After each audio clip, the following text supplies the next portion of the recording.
இந்த மழை நேரத்திலும் மீண்டுமாக உங்களோடு இருப்பது மிகுந்த சந்தோஷம். உங்களோடு இணைந்து இந்த புதிய இடத்துல ஆண்டவர் உங்களுக்காக செய்த நன்மைகளை உங்களோடு இணைந்து விவரித்து பாடுவது மிகுந்த ஒரு சந்தோஷமாக எங்களுக்கும் நிச்சயமாக இருந்தது. அல்லேலூயா. ஆச்சரியமாய் உங்களை கர்த்தர் நடத்தியிருக்கிறார். ஆமென். இனியும் தொடர்ந்து உங்களை ஆச்சரியமாய் நடத்த அவர் போதுமானவர். இம்மட்டும் நடத்தின எபினேசர் இனியும் உங்களை தொடர்ந்து நடத்துவார். அல்லேலூயா. ஆமாம், நம்ம ஆராதிக்கிற இயேசு கிறிஸ்து நேற்றும் இன்றும் என்றும் மாறாதவராம். ஆமென். ஆமாம், முன்னாடி நம்மளை நடத்தினார், இப்போ நம்ம நடத்தி கொண்டிருக்கிறார். இயேசு கிறிஸ்துவை விசுவாசிக்கிறவர்களுக்கு உள்ளத்தில் இருக்கிற ஒரு மிகப்பெரிய நம்பிக்கை என்ன தெரியுமா? அடுத்து என்ன நடக்க போகுதுன்னு நமக்கு தெரியவே தெரியாது. ஆமென். இங்கே இருக்கிற யாரையா சொல்ல முடியுமா அடுத்து இதான் நடக்க போகுதுன்னு எனக்கு கரெக்டாக தெரியும்? யாராவது சொல்ல முடியுமா? அப்படி யாராவது இருக்கீங்களா? ஹலோ, நான் பேசுகிற தமிழ் உங்களுக்கு புரியுதா? சூப்பர். அப்போது ஆமான்னு தலையை ஆட்டினேன், இல்லைன்னா இல்லைன்னு தலையாட்டேன். ஆமென். ஆமாம், அடுத்த சில நிமிடங்கள் கவனமாய் கவனிங்க. நான் நடுவில் கொஞ்சம் கேள்விலாம் கேட்பேன். அல்லேலூயா ஆமேன் அதிகமாக எதிர்பார்ப்பேன். ஆகவே நான் போகிற ஸ்பீட்லேயே நீங்கள் இந்த டோன்லாம் மாறாமல் அப்படியே என் கூட வந்துட்டிங்கன்னா, பாஸ்டர் 8:30 யூஸ்வலாக சர்ச் முடியும்ல பாஸ்டர்? சூப்பர். 8:30 ஷார்ப்பாக டான்னு முடித்து உங்களை அனுப்பிச்சிருவேன். லைட்டாக கொஞ்சம் யாரோ ஒரு மாதிரி இருந்தாலும் ஆண்டவராக இயேசு கிறிஸ்து சொன்னது போல் 11 மணி ஆனாலும் நான் உங்களை விட்டு விலகுவதில்லை, உங்களை ஆமாம், அப்படி இருந்தால் அப்புறம் நானும் போய் சேர முடியாது, நானும் ஊருக்கு போகணும். கர்த்தர் நல்ல பேர். மீண்டுமாக அன்பு பாஸ்டர் அவர்களுக்காகவும் அக்கா அவர்களுக்காகவும் பிள்ளைகளுக்காக நான் கர்த்தரை துதிக்கிறேன். இந்த இடத்துல இருக்கும்படி ஆண்டவர் எங்களுக்கு தந்த வாய்ப்புகளுக்காக நாங்கள் கர்த்தரை ஸ்தோத்திரிக்கிறோம். ஆண்டவராகிய இயேசு கிறிஸ்துவை நான் சொன்ன போல அவரை விசுவாசிக்கிறவர்களுக்கு உள்ளத்தில் இருக்கிற ஒரு மிகப்பெரிய நம்பிக்கை என்னென்னா, அடுத்து என்ன நடக்க போகுதுன்னு தெரியாமல் இருந்தாலும் அவங்களுக்குள்ள ஒரு திட நம்பிக்கை, ஒரு விசுவாசம் இருக்கும். என்னை அழைத்தவர் உண்மை உள்ளவர். ஆமென். ஆச்சரியமாக உங்களை கொண்டு வந்திருக்கிறார். அல்லேலூயா. எப்பயோ முடிந்து போயிருக்க வேண்டிய வாழ்க்கை, எப்பயோ இதெல்லாம் மறைஞ்சு பேர் மறைந்து போயிருக்கும். ஆமென். பாஸ்டர் கேட்டிங்கன்னா தெரியும், இந்த இடத்துல ஆராதிப்புமான்றது கூட நினச்சி பார்த்துருக்க மாட்டோம். அப்போ அப்பேற்பட்ட காரியங்கள் ஒருவேளை உங்களுக்கு விரோதமாக எழும்பிருக்கலாம். ஆனால் கர்த்தர் உங்களை ஆச்சரியமாக எங்களை கொண்டு வந்திருக்கிறார். மனுஷரை எங்கள் தலையின் மேல் ஏறி போக பண்ணினீர். தீயையும் தண்ணீரையும் கடந்து வந்த அனுபவங்கள் இருக்கும், ஆனால் செழிப்பான இடத்துல உங்களை கொண்டு வந்து விட்டுருக்கிறார். அல்லேலூயா. இது அல்ல, இதிலும் பெரிதானவைகளை நீங்கள் நிச்சயம் காண்பீர்கள். மனதார அப்படியே உங்களை ஆசீர்வதிக்கிறேன். தேவனுடைய நல்ல நாமம் மகிமைப்படுவதாக. அல்லேலூயா. ஒரு நாள் ஒரு பாஸ்டர் என்ன பண்ணாராம், ஒரு சர்ச்சுக்கு அவரை கெஸ்ட்டாக கூப்பிட்டுருந்தாங்களாம். நீங்கள் என்ன இப்போ கெஸ்ட்டாக கூப்பிட்டுருக்கிற மாதிரி அவரையும் கெஸ்ட்டாக கூப்பிட்டுருந்தாங்களாம். பயங்கரமாக கோட் ஷூட்லாம் போட்டு சர்ச்சுக்கு போய் அவர் இன்ட்ரடியூஸ்லாம் பண்ணி மைக் கொடுத்துட்டாங்களாம். பிரியமானவர்களே, இந்த மாலை நேரத்திலும் உங்களோடு இருப்பது மிகுந்த சந்தோஷம். நான் உங்களுக்காக ஒரு செய்தியை கொண்டு வந்திருக்கிறேன். என்ன செய்தி உங்களுக்கு கொடுக்க போகிறேன் தெரியுமா அப்படின்னு கேட்டாராம். ஜனங்களாம் என்ன சொல்லியிருப்போன்னு நினைக்கிறீங்க? நீங்கள் என்னை முறைத்து பார்க்குற மாதிரி அவர்களும் முறைத்து பார்த்தாராங்களாம். யோ, நீ கொண்டு வந்த செய்தி எங்களுக்கு எப்படியா தெரியும் அப்படின்னாங்களாம். அவர் சொன்னாராம், ஒன்றும் தெரியாதவங்களுக்கு நான் ஏன் பிரசங்கம் பண்ணணும் அப்படின்னு கார் எடுத்துன்னு வீட்டுக்கு போயிட்டாராம். என்ன பண்ணாராம்?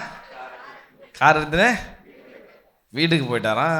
அடுத்த வாரமும் பார்த்தா அதே பாஸ்டரை, அந்த சர்ச்சு பாஸ்டர் கூப்பிட்டுருக்கிறாராம். எல்லாருக்கும் ஒரே ஷாக்கிங். ஐயோ, இந்த வில்லங்கமான மனுஷனை கூப்பிட்டுருக்குறாங்களே. சரி, இந்த வாட்டி ஒன்றும் பிரச்சனை இல்லை, தெரியலனாலும் பரவாயில்ல, என்ன சொல்லுவோம் சொல்லுங்க. நான் என்ன சொன்னேன், நடுநூலில் கொஞ்சம் கேள்வி கேட்பேன். அம்மா, நானும் பேசணும், நீங்களும் பேசணும். நான் பேச நீங்கள் பேச, நீங்கள் ஓவராக பேசக்கூட நான் பேச நீங்கள் கவனிக்கணும். சத்தமாக அல்லேலூயா சொல்லுங்கள் பாப்போம். அல்லேலூயா. ஆமாம். அப்போ அந்த பாஸ்டர் மறுபடியும் மைக்கு பிடிச்ச, அன்பு பிரியமானவர்களே, இந்த மாலை நேரத்தில் உங்கள் மத்தியில் நான் என்ன செய்தி கொடுக்க போகிறேன் தெரியுமான்னு கேட்ட உடனே எல்லாருக்கும் ஒன்றும் தெரியல. ஒருத்தர் முகத்தை பார்க்குறாங்க. பரவாயில்லையா, தெரிலனா வீட்டுக்கு போயிட போகிறாரு, எதையா சொல்லி விடுன்னு சொல்லி எல்லாம் கை தூக்கி தெரியும் அப்படின்னாங்களாம். பாஸ்டர் சொன்னாராம், எல்லாம் தெரிஞ்சவங்களுக்கு நான் ஏன் பிரசங்கம் பண்ணோம் அப்படின்ட்டு மறுபடியும் கார் எடுத்துன்னு வீட்டுக்கே போயிட்டாராம். எல்லாருக்கும் பயங்கர கோபம். அப்புறம் சனிக்கிழமை இரவு எல்லாம் கமிட்டி மீட்டிங்லாம் போட்டு இந்த மனுஷன் பயங்கர வில்லங்கமான மனுஷனாக இருக்கார். இவரை அடுத்த வாரம் திரும்பி வருவேன்னு சொல்லிட்டு வர போயிட்டார். இந்த வாரம் இவரா இல்லை நம்ம சபையா பார்த்துடலான்னு சொல்லி ஆண்கள்லாம் கை தூக்கி தெரியும்னு சொல்லுங்கள், பெண்கள்லாம் கை தூக்கி தெரியாதுங்க. இப்போ என்ன பண்ணலாம், இப்போ இந்த மனுஷன் என்ன பண்ணுறாருன்னு பார்க்கலாம் அப்படின்னா பாஸ்டர் வந்து மைக்கு பிடிச்சி, அன்பு பிரியமானவர்களே, இந்த மாலை நேரத்தில் நான் உங்கள் மத்தியில் என்ன செய்தி கொடுக்க போகிறேன்னு தெரியுமான்னு உடனே எல்லாம் பிளான் பண்ண மாதிரி ஆண்கள்லாம் கை தூக்கி தெரியும் பாஸ்டர்ன்னாங்களாம், பெண்கள்லாம் கை தூக்கி தெரியாதுன்னாங்களாம். பாஸ்டர் கொஞ்சம் கூட பயப்படாமல் சொன்னாராம், தெரியாதவங்களாம் தெரிஞ்சவங்கிட்ட கற்றுக்கணும்னு மறுபடியும் காரணம் வீடியோ போயிட்டார். அல்லேலூயா.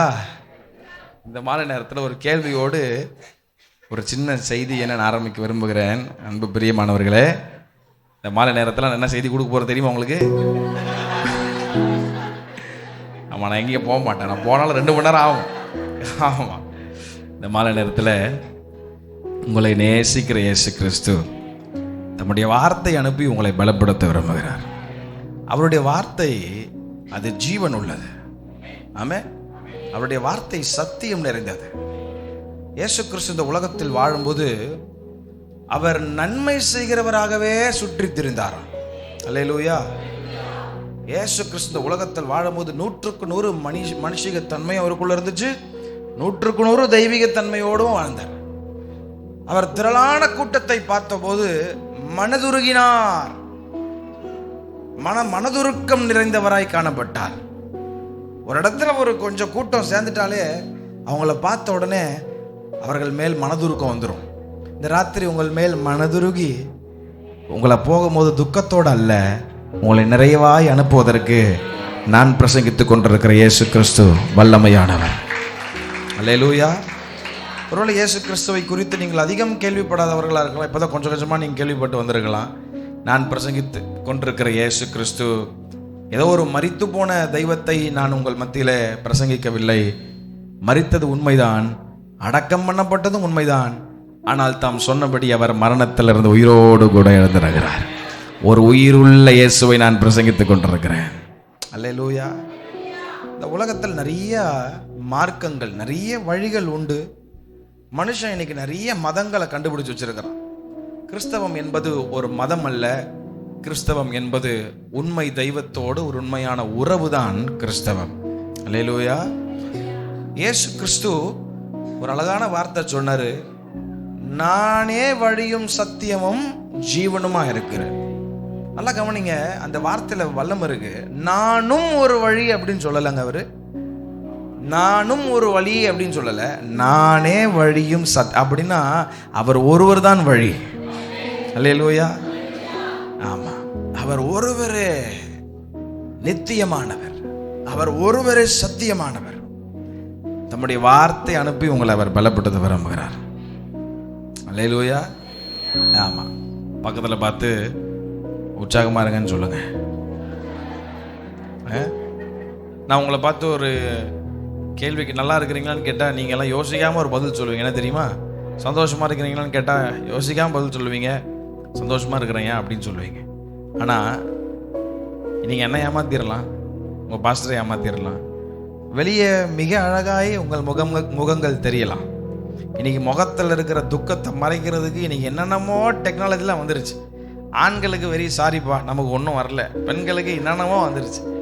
ஆமாம், என்னென்னமோ ஃபேஸ் பவுடர், ரோஸ் பவுடரு, என்னென்னமோ டிங்கரிங்கெல்லாம் பண்ணி ஓரளவுக்கு வெளியே ஒன்றும் தெரியாமல் பண்ணிடலாம். வெளியே மிக அழகாய் ஒருவேளை உங்களுடைய முகங்கள் தெரியலாம். இந்த ராத்திரி எல்லாம் சந்தோஷமாக தான் இருக்கிற மாதிரி உங்கள் முகங்கள் தெரியலாம். எல்லாம் நார்மலாக ஒரு ஓகே, எல்லாம் நார்மலாக போகுது, என் குடும்பத்தில் நார்மலாக போகுது தெரிகிற மாதிரி இருக்கலாம். ஆனால் 99% வெளியே தெரிகிறது எல்லாம் முகமொழி தான். உள்ளதான் உண்மையான முகம் ஒளிந்து கொண்டிருக்கிறது. அல்லேலூயா. இந்த ராத்திரி ஒருவேளை வியாகுலத்தோடு, மிகுந்த பாரத்தோடு, இந்த ராத்திரியாவது எனக்காக ஏதாயிலும் ஒரு வார்த்தை கர்த்தர் பேசுவாரா, இந்த ராத்திரியாகிலும் ஏதாவது ஒரு வார்த்தை அனுப்பி என்னை உயிர்ப்பிக்க மாட்டாரா, என் குடும்பத்திற்குள்ள இந்த சமாதானத்தை அனுப்ப மாட்டாரா, மன நிம்மதி எனக்கு கிடைக்காதா அப்படின்னு ஏக்கத்தோடு வந்திருப்பீங்கன்னு சொன்னா, உங்களை நேசிக்கிற இயேசு கிறிஸ்து எவ்வளோ ஆழங்களில் நீங்கள் இருந்தாலும் வசனம் சொல்லுகிறது, அங்கேயும் அவருடைய கரம் வந்து உங்களை தூக்கி எடுக்க அது போதுமானதா இருக்கிறது. அல்லேலூயா. ஆமா, 40ஆம் சங்கீதம் 1ஆம் வசனத்துல நீங்க எடுக்க வேணாம், நான் சொல்றேன். சங்கீதக்காரனாகி தாவீது மிக அழகாய் எழுதுகிற ஒரு வார்த்தை, கர்த்தருக்காக நான் பொறுமையோடு காத்திருந்தேன், அவர் என்னிடமாய் சாய்ந்து அப்படின்றாங்க. ஆமென்.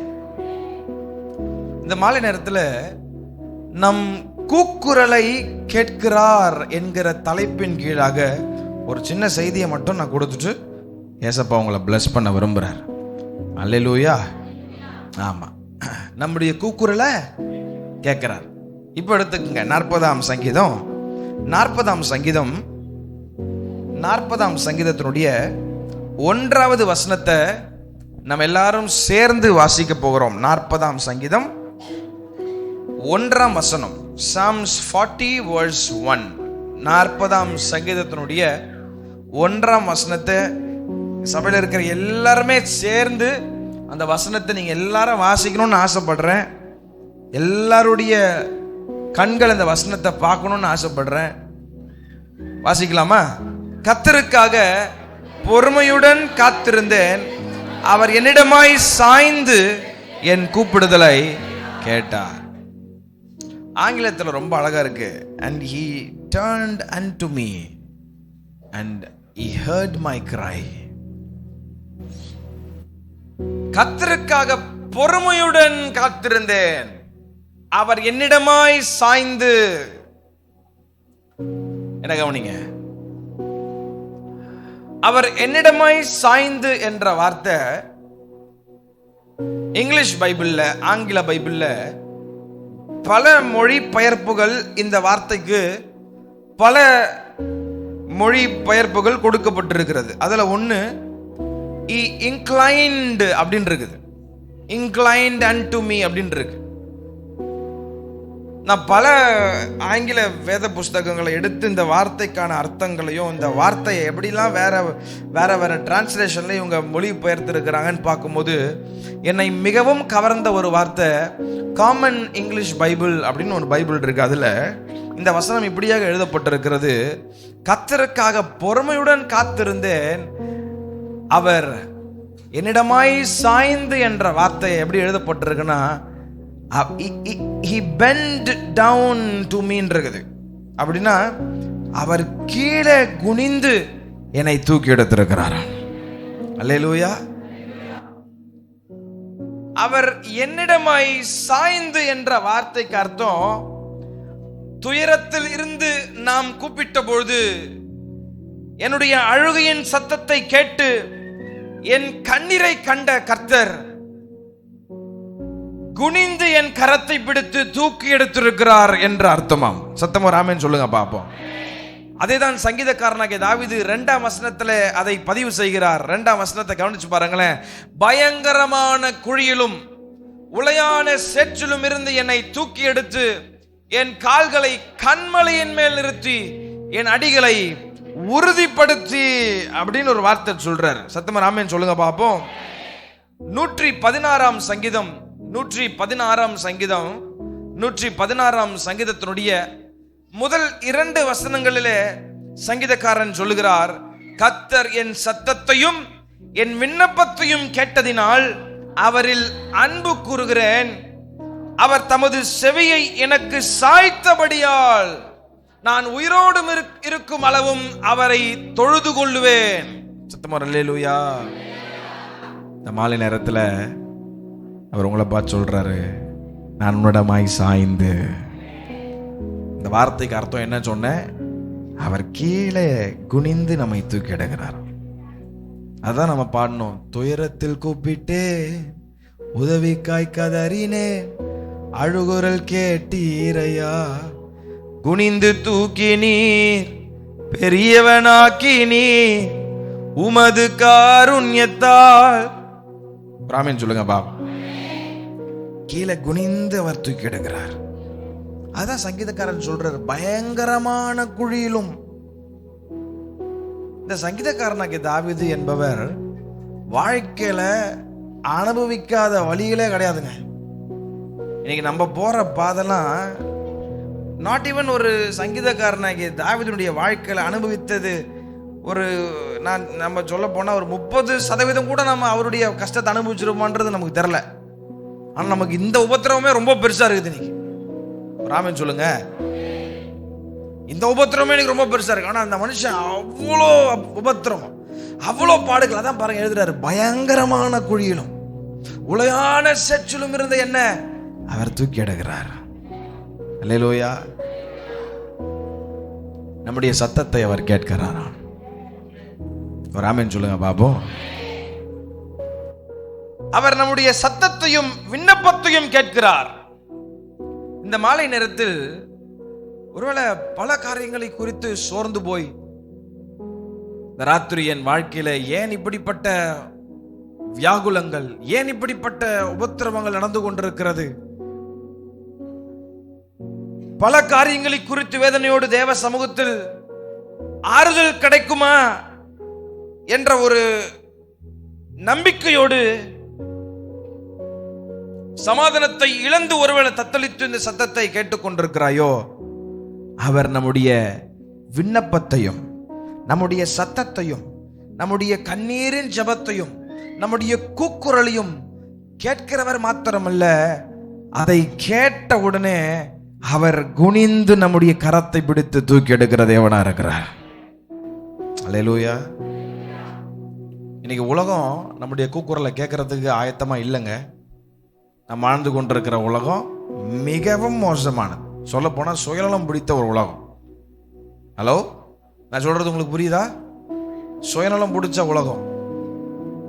நம்முடைய கூக்குரலை ஒருத்தன் வந்து நம்முடைய கண்ணீரை வந்து இன்னைக்கு கேட்கறதுக்கு மற்றவங்க கேட்கறதுக்கு இன்னைக்கு யாரும் ரெடியா இல்லை. ஏன்னா எல்லாருக்கும் அவர்களுக்கு ஒரு பாடு இருக்கு, ஒரு பிரச்சனை இருக்கு. எனக்கு வந்து பிரச்சனையே இந்த உலகத்தில் இல்லை, நான் ரொம்ப நிம்மதியா இருக்கிறேன்னு யாராவது சொல்ல முடியுமா? இந்த இடத்துல, இந்த மாலை நேரத்தில் யாராவது இருக்கிறீங்களா? நானும் போற இடத்துலலாம் கேட்டுதான் இருக்கிறேன். அப்படி யாரா இருக்கலாம்? யாருமே இருக்க மாட்டாங்க. பேசுற எனக்கு பிரச்சனை இருக்குதா இல்லையா? உனக்கு என்னப்பா பிரச்சனை? நீ நல்லா தான் பாக்குறேன்னு பாக்குறீங்களா? நல்லா தொப்பி போட்டு நல்லா தான் இருக்குன்னு பாக்குறீங்களா? கத்த நல்லா தான் வச்சிருக்கிறாரு, அவருக்குள்ள மகிழ்ச்சியா இருக்கிறேன். பிரச்சனை இருக்கு, போராட்டம் இருக்கு, சோர்வுகள் இருக்கு, பலவீனங்கள் இருக்கு, தேவைகள் மலை போல இருக்குது.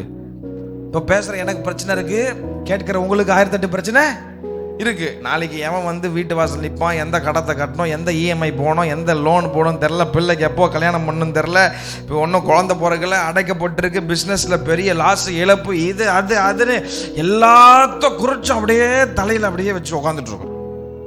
சித்தவன் ராமன் சொல்லுங்க பார்ப்போம். இன்னைக்கு இந்த வேர்ல்ட் இஸ் நாட் ரெடி. உலகம் இன்னைக்கு ஒருத்தருடைய கண்ணீரை கேட்பதற்கோ அவருடைய அழுகையை துடைப்பதற்கோ இன்னைக்கு உலகம் ஆயத்தமாகவே இல்லைங்க. எல்லாருக்கும் இன்னைக்கு அவரோட பச்சுதான் இருக்குது. உலகம் நம்முடைய குரலை கேட்காமல் போனாலும், நம்முடைய விண்ணப்பங்களை உலகம் கவனியாமல் போனாலும், நம்முடைய நெருங்கின உறவுகளுக்கு நம்மை பற்றி அவர்கள் அக்கறை இல்லாமல் இருந்தாலும், எவ்வளோ ஆழங்களில் உங்கள் வாழ்க்கை போயிருந்தாலும், ஆண்டவர் சொல்றாரு, பயங்கரமான குழியா இருந்தாலும், உளையான சேரா இருந்தாலும், என்னை நம்புகிறவர்களுடைய கரத்தை பிடித்து நான் தூக்கி எடுத்து உயர்ந்த கண்மலையின் மேல் நிறுத்தி அவருடைய கால்களை உறுதிப்படுத்த நான் இன்றைக்கும் வல்லமை உள்ளவராக இருக்கிறேன். விசுவாசிக்கிறவன் நல்ல கையை தட்டி இந்த மாலை நேரத்தில் ஆமென் சத்தமர் ஆமென் ஆமென். பயங்கரமான குழியிலும் உளையான சேற்றிலும் இருந்த நம்மை அவர் தூக்கி எடுக்கிறாராம். ராத்திரி ஒருவேளை துக்கத்தோடு, ஐயா நானும் அற்புதம் நடந்துரும், இந்த வாழ்க்கை மாறிடும், ஒரு குழந்தை பிறந்துரும், வீட்டுக்குள்ள ஒரு சந்தோஷம் வந்துடும், இதை முடிச்சிடலாம் அப்படின்னு பல ஏக்கம், பல ஆசைகள், கத்தரை தேடுறேன். ஆனா ஒன்றும் நடந்தது போலவே தெரில, ஏமாற்றங்கள் தான் அதிகமா இருக்கு. இன்னைக்கு ராத்திரியாச்சும் ஏதாவது நடக்குமா? என் கூக்குரல் அவர் சமூகத்துக்கு எட்டுகிறதா? நான் கூப்பிடுறத அவர் கேட்கிறாரா அப்படின்னு ஒருவேளை மனம் உடைந்து போய் சமாதானத்தை இழந்து தத்தளித்து இந்த சத்தத்தை கண்ணீரோடு கேட்டு கொண்டிருப்பீர்கள். ஆனால் உங்களுக்கு ஒரு நல்ல செய்தி நான் சொல்றேன், அவர் நம்முடைய கூக்குரலை கேட்கிறவராக இருக்கிறார். அல்லேலூயா. உன் மனைவி ஒருவேளை உங்களுடைய கூக்குரலை கேட்காம இருக்கலாம். அதிகமாய் நீங்க நேசிக்கிற உங்கள் கணவர் ஒருவேளை உங்களுடைய கூக்குரலை கேட்காம இருக்கலாம். உங்கள் பிள்ளைகள் ஒருவேளை உங்கள் கண்ணீரின் கூக்குரலை கேட்காம இருக்கலாம். ஆனால் நான் பிரசங்கித்துக் கொண்டிருக்கிற அன்பு இரட்சகராகிய இயேசு கிறிஸ்து உங்கள் கூக்குரலை அவர் கேட்டுக்கொண்டே இருக்கிறார். உங்கள் கண்ணீரையை அவர் பார்த்து உங்கள் விண்ணப்பங்களை அவர் அறிகிறாராம். சத்தமா ராமன் சொல்லுங்க பாப்போம்.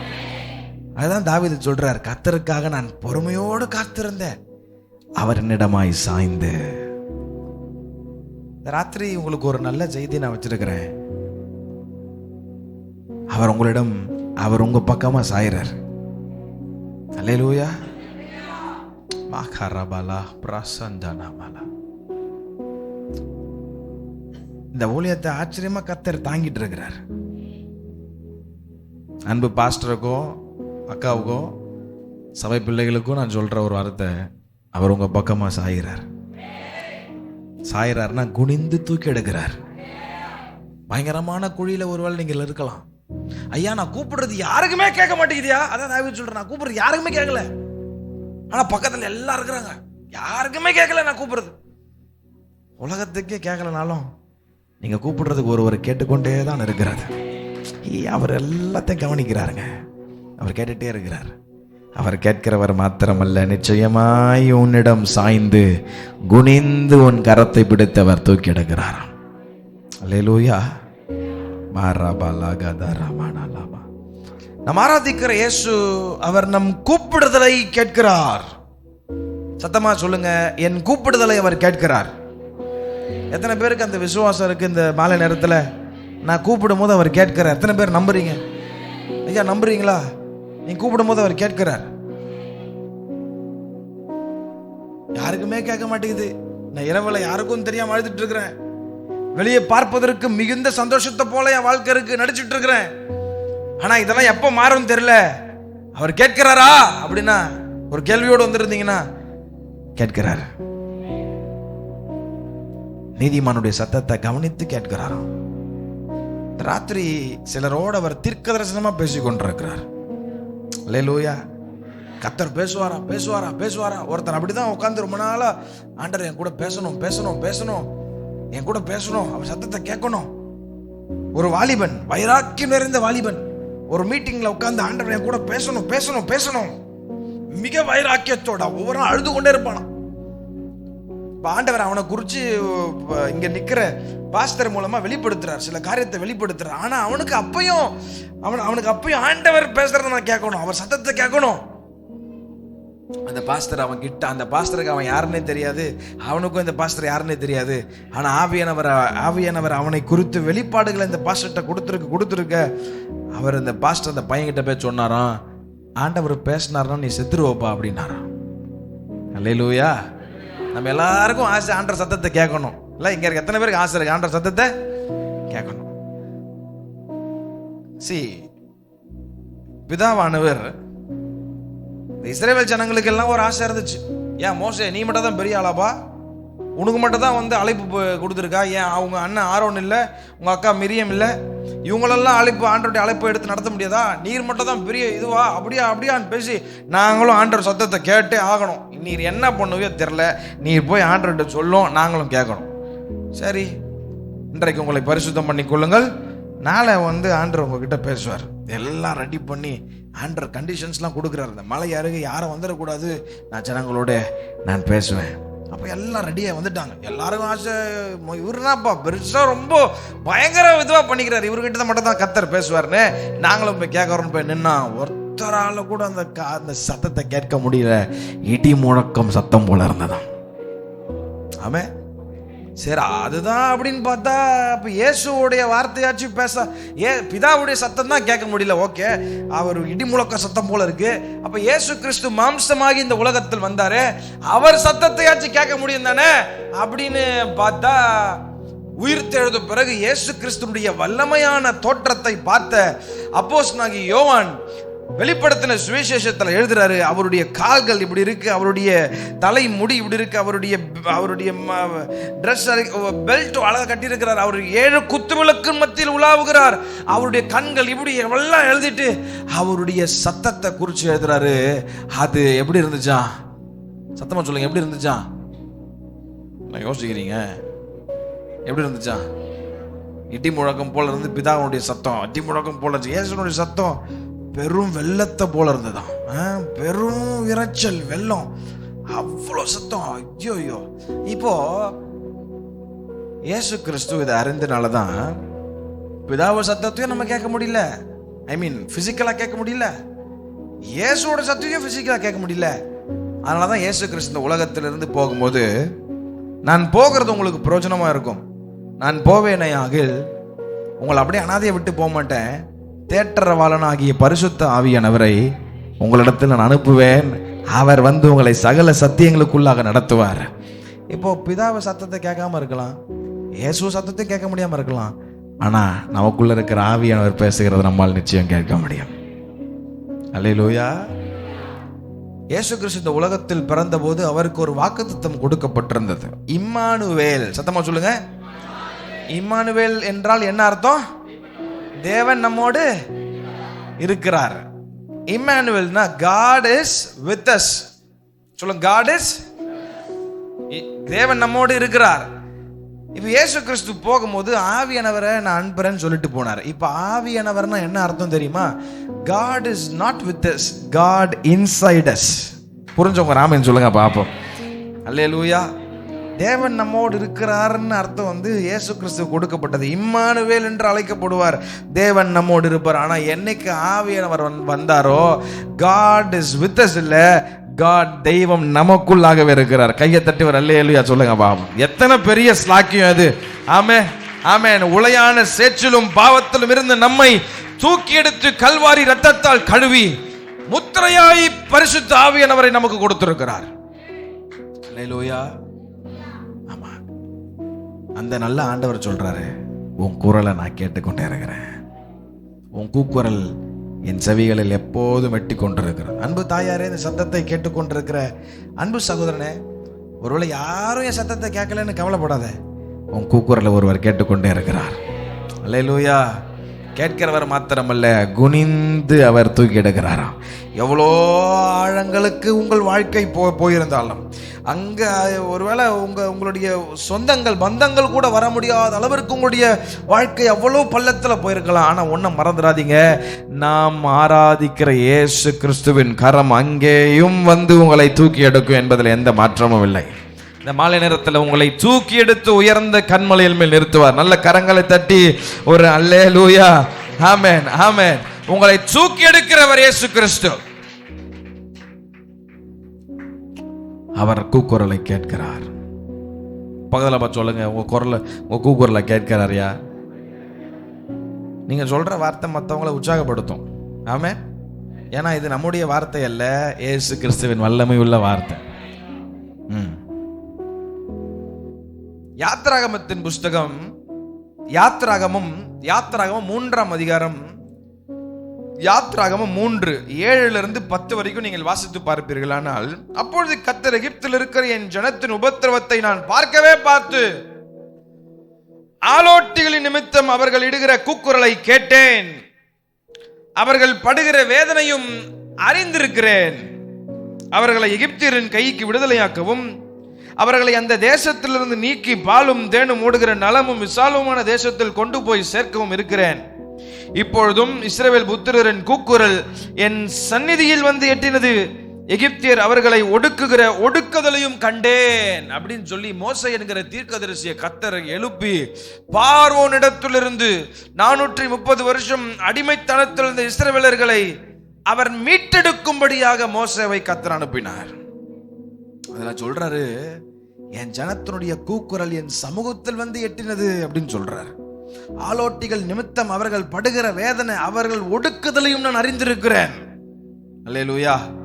இந்த ராத்திரி உங்களை ஒடுக்குகிறத, உங்களுடைய வேதனைகளை, உங்கள் கண்ணீரை, உங்கள் கண்ணீரின் ஜெபங்களை, உங்கள் கூக்குரலை அவருடைய செவிக்கு எட்டுகிறது என்பதிலே எந்த மாற்றமும் அல்ல. நல்ல ஒரு ஆமேன் சொல்லுங்க பாப்போம். ஆமேன், ஆமேன்.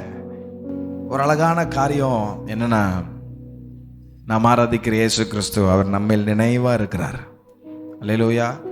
அவர் நம்மேல் நினைவா இருக்கிறார். உங்க மேலாம் நினைவா இருக்கிறார்.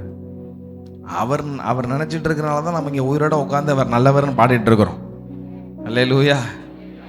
அதுதான் தாவீது எழுதுறாரு பாருங்க, 40ஆம் சங்கீதம் 17ஆம் வசனம், 40:17. நான் சிறுமையும் எளிமையுமானவன், கர்த்தரோ என் மேல் நினைவா இருக்கிறார்.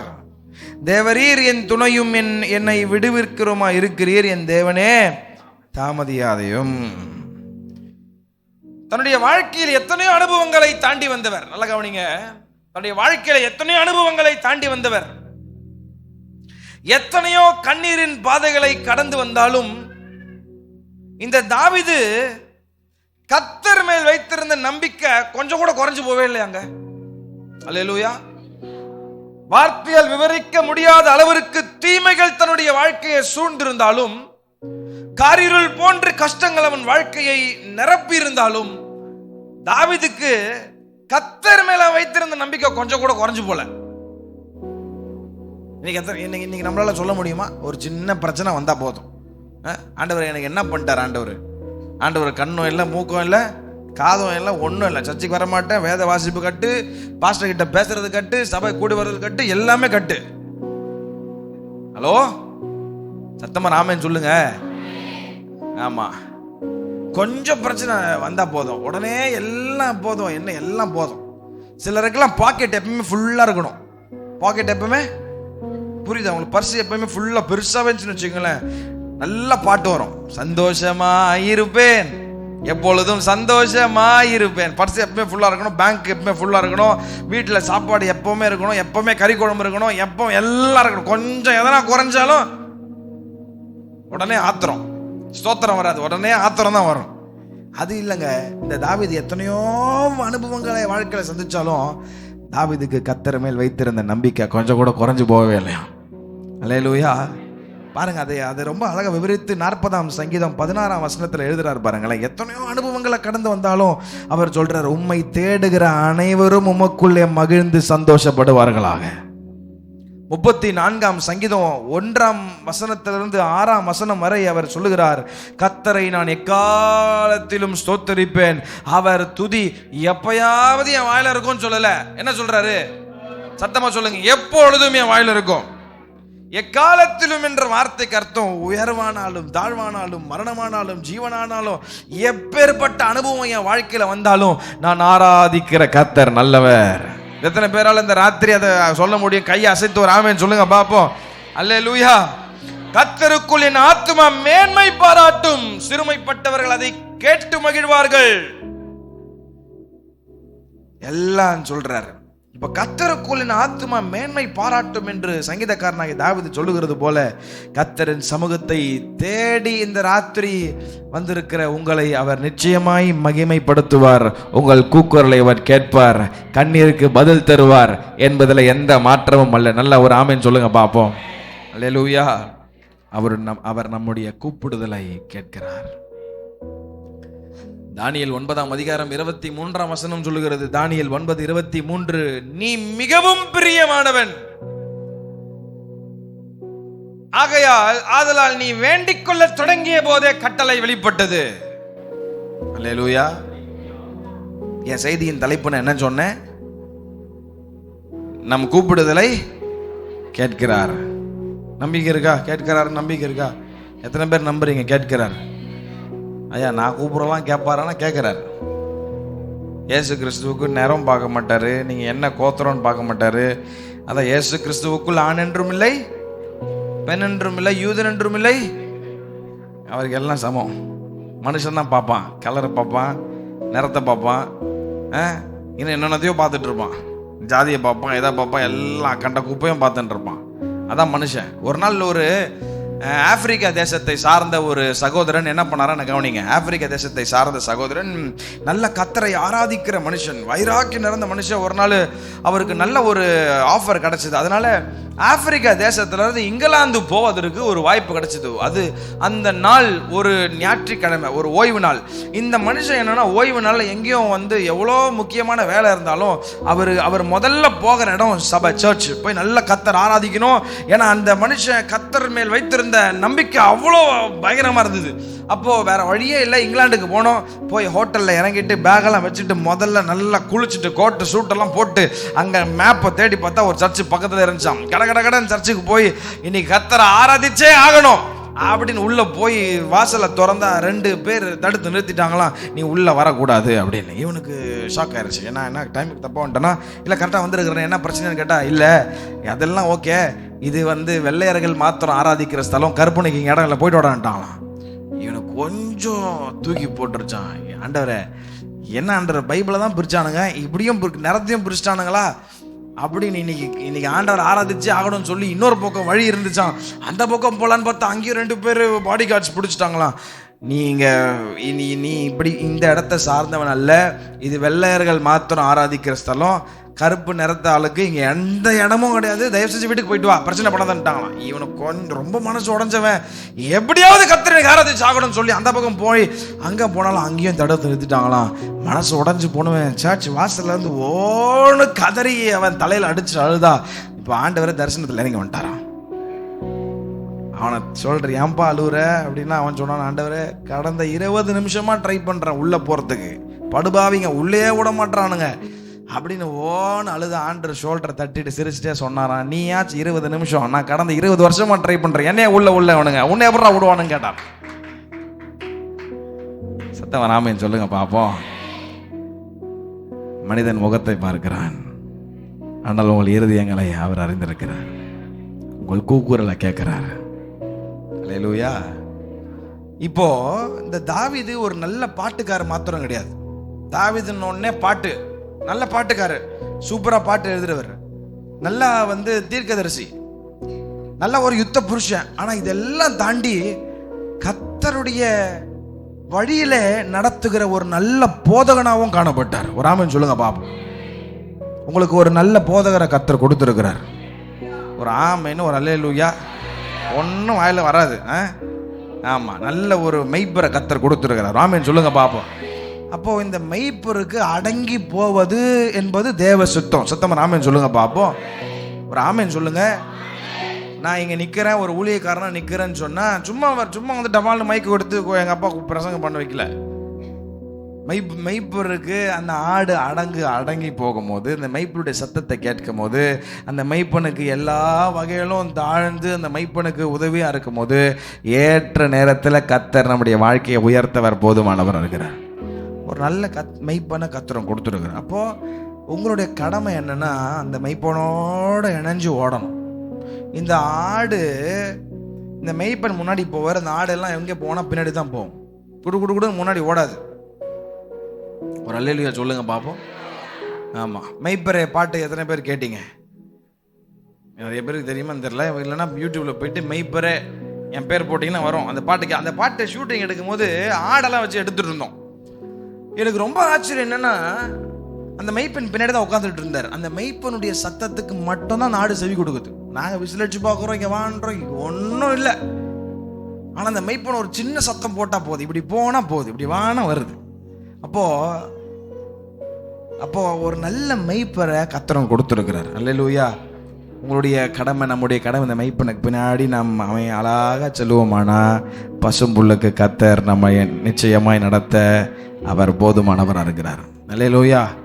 ஆமா, உங்களை நடத்துகிறவர்கள் உங்களை சந்தோஷத்தோடு உங்களை நடத்தணுமா? துக்கத்தோடு நடத்தினா அது உங்களுக்கு ஆசீர்வாதம் இல்லை. சந்தோஷமா உங்க பாஸ்டர் சொல்லணும், என் பிள்ளைங்களெல்லாம் நினைக்கும் போது எனக்கு மகிழ்ச்சியா இருக்கு, தலையில தூக்கி வச்சுக்கலாம் போல இருக்குன்றது உங்க பாஸ்டர் சொல்லணும். சொல்லுவாரா? நீங்க பாக்குறது பார்த்தா எங்க அப்படின்னு பண்றோம். உங்க பாஸ்டருக்கு மகிழ்ச்சியா இருக்கணும். என் பிள்ளைங்களை நினைக்கும் போது மகிழ்ச்சியா இருக்கு, இந்த இடத்துல எவ்வளோ உதவி கரத்தை நீட்டி எவ்வளோ ஜபம் எல்லாம் சேர்ந்து நாம இங்க ஆராதிக்கிறோம், அது எவ்வளோ மகிழ்ச்சி. என் பிள்ளைங்கெல்லாம் தலையில தூக்கி வச்சுக்கலாம் போல இருக்குன்னு உங்க பாஸ்டர் சொல்லணும். நீங்களே இப்போ தலை ஏறி உட்கார கூடாது. அல்லேலூயா. ஆமா, அப்போ உங்க தனி ஜபத்துல, உங்க குடும்ப ஜபத்துல உங்க பாஸ்டருக்காக ஜெபிப்பது உங்கள் மேல் விழுந்த ஒன்னுத்துக்கும் வாய் திறக்க மாட்டீங்களே. வாயில வர்றதா பாருங்களேன், நல்ல வார்த்தை. உங்கள் மேல் விழுந்த அவருக்கு ஏன் நான் ஜெபம் பண்ணோம் அப்படின்னு கேட்குறீங்களா?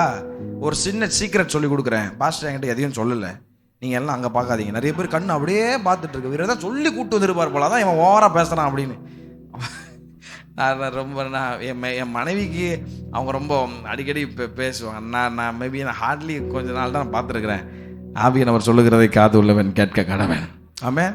ஒரு சின்ன சீக்ரெட், இந்த பகுதியில் உங்கள் வாழ்க்கை, உங்கள் சபை, உங்களுடைய குடும்பம் செலுத்திருக்கணும்னு விரும்புனீங்கன்னா, எல்லா வகையிலும் ஆவிக்குரிய வாழ்க்கையிலும் உலக பிரகாரமான வாழ்க்கையிலும் செலுத்திருக்கணும்னு விரும்புனீங்கன்னா, உங்கள் பாஸ்டருக்காக, என் குடும்பத்திற்காகவும் ஊழியத்திற்காகவும் நீங்கள் ஜெபிக்கிற ஜெபத்தில் அவர்களை நினைப்பீர்களானால் அது உங்கள் வாழ்க்கைக்கு மிகுந்த ஆசீர்வாதமாக இருக்கும்.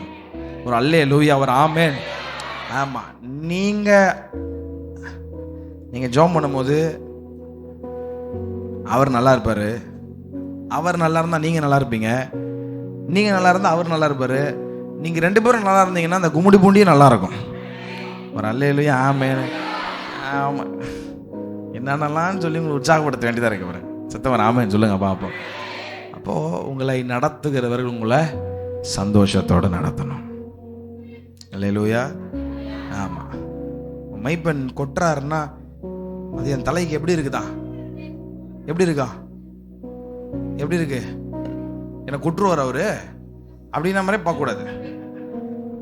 மெய்ப்பன் கொட்டுறாருன்னா அது என் தலைக்கு எண்ணெயை போல இருக்கு. நான் இங்கே நிற்கிறேன்னா எங்கள் அப்பா ஒரு போதகர், நான் அவர்கிட்ட வாங்காத அடியே கிடையாது. சர்ச்சில் இருக்கும்போது ரொம்ப அவமானமாக இருக்கும் சில டைம்லாம். என்னடா இப்படி கூட்டு அசிங்கப்படுத்துறாருன்னு தான் இருக்கும். பல முறை அந்த கொட்டுகளுக்கு என் தலையை நீட்டிருக்கிறேன். அதனால தான் இன்றைக்கி ஊழியக்காரனா கத்த நிற்க வச்சிருக்கிறேன். சத்தமாக ஆமென் சொல்லுங்க பார்ப்போம். அப்போது நம்முடைய நல்ல மெய்ப்பராகி இயேசு கிறிஸ்து நம்முடைய கூப்பிடுதலை அவர் கேட்கிறார். இந்த சங்கீதக்காரன் ஒரு நல்ல பாட்டுக்காரன், நல்ல ஆராதனை செய்கிறவர் மாத்திரமல்ல, தேவனுடைய பயத்திலே நம்மை நடத்துகிற ஒரு நல்ல போதகன். 34ஆம் சங்கீதம் 11ஆம் வசனத்தில் அதான் சொல்றாரு, பிள்ளைகளை என்னிடத்தில் வாருங்கள், உங்களுக்கு எப்படி பாட்டு பாடணும்னு சொல்லித்தரேன், எப்படி பாட்டு எழுதணும்னு சொல்லித்தரேன்னு சொல்லல, கர்த்தருக்கு பயப்படுதல் என்னது என்பதை நான் உங்களுக்கு அறிவிக்கிறேன் அப்படின்னு சொல்றாரு. ஒரு அல்லேலூயா சொல்லுங்க பாப்போம். இப்போ ஒரு கேள்வி என்னன்னா கவனிங்க, ஒரு 10 minutes பாஸ்டர், 10 minutesல நான் ரொம்ப உங்களுக்கு ரொம்ப போர் அடிக்க விரும்பல, தூக்கம் வரவங்க சத்தமா அல்லேலூயா சொல்லுங்க பாப்போம். அல்லேலூயா. சில பேருக்கு அப்படியே அவர்கள் ஆவியிலே ஆண்டவரோடு பரலோகத்தில் அசைவாடி கொண்டிருக்கிறார்கள். பார்க்கறதுக்குலாம் நம்ம மெசேஜ் கேட்குற போலவே இருக்கும். சே, நம்ம அங்கேருந்து கிளம்பி நம்ம மெசேஜ் இவ்வளோ ஆவலாக கேட்குதுப்பா, அந்த ஜனம்னு இருந்தால் உள்ளே தூங்கிட்டு இருப்போம், உட்காந்து உள்ளே கொரட்டை விட்டு தூங்கிட்டு இருப்பாங்க. நீங்கள் ரொம்ப நல்ல ஜனம், உங்களை நான் சொல்லவே இல்லை. அல்லேலூயா. பக்கத்தில் பார்த்து சொல்லுங்கள், உற்சாகமாக இருங்க, இன்னும் 10 நிமிஷத்தில் முடிச்சிடுவார் சொல்லுங்க. ஆமாம், கர்த்தர் நல்லவர். அல்லேலூயா. இப்போ என்ன சொல்லிட்டு இருந்தேன், என்ன சொல்லிட்டு இருந்தேன் புரியல? பரவாயில்ல, ஞாபகம் வச்சிருக்கிறீங்க. சரி, ஓகே. இப்போ என்ன கேள்வினா, நம் கூப்பிடுதலை கேட்கிறார் அப்படின்னு சொன்னேன். இது வரைக்கும் புரிஞ்சவங்க ஒரு ஆமென் சொல்லுங்க பாப்போம். நம் கூப்பிடுதலை கேட்கிறார். இப்போ என்னுடைய கேள்வி என்னன்னா, எப்படி கூப்பிட்டாலும் கேட்பாரா? உங்களுக்கு புரியாம மாதிரி கேட்கிறேன். நம் கூப்பிடுதலை அவர் கேட்கிறார், எப்படி கூப்பிட்டாலும் கேட்பாரா? நீங்க என்ன சொல்றீங்க? நீங்க என்ன சொல்லணும்னு நினைக்கிறீங்க? எப்படி கூப்பிட்டாலும் கேட்பாரா? எப்படி கூப்பிட்டாலும் கேட்பாருன்னு நினைக்கிறீங்களா? இல்லை, தப்பு இல்லை. நம்ம எல்லாம், நானும் இங்கே இருக்கிற ஆவியனர் என் கூடயும் பேசுறாரு, உங்க கூடயும் பேசிட்டு இருக்கிறார். எப்படி கூப்பிட்டாலும் கேட்பாரா அப்படின்னு கேட்டீங்கன்னா, சில நேரங்களில் the answer is no. நம்ம ஆராதிக்கிற இயேசு கிறிஸ்து, நாம் அவரை தகப்பன் என்று அழைக்கிறோம், நண்பர் என்று அழைக்கிறோம், தாய் என்று அழைக்கிறோம், எல்லாம் ஓகே. ஆனால் எல்லாத்துக்கும் மேலே அவர் பரிசுத்தர் என்பதை நாம் ஒரு நாளும் மறந்து விடவே கூடாது. எப்படி கூப்பிட்டாலும் கேட்கிறாருன்னா, சில நேரத்தில் அது ஆன்சர் இஸ் நோ. நிறைய நேரத்தில் நம்முடைய ஜபங்களுக்கு ஏன் பதில் வரவில்லைன்னு யோசிச்சு பார்க்கும்போது தப்பு யார் மேலே இருக்கும்னா, ஆண்டவர் மேலே இல்லை, நம்ம மேலே. ரட்சிக்க கூடாதபடி அவருடைய கை குறுகி போகவில்லை. நம்முடைய ஜபங்கள் அவருடைய சமூகத்திற்கு போகாதபடிக்கு உங்களுடைய பாவங்களே தடையாக இருக்கிறது என்று ஏசாயா தீர்க்கதரிசி புத்தகம் 59ஆம் அதிகாரம் முதல் 2 வசனங்களிலே தீர்க்கதரிசி சொல்லுகிறார்.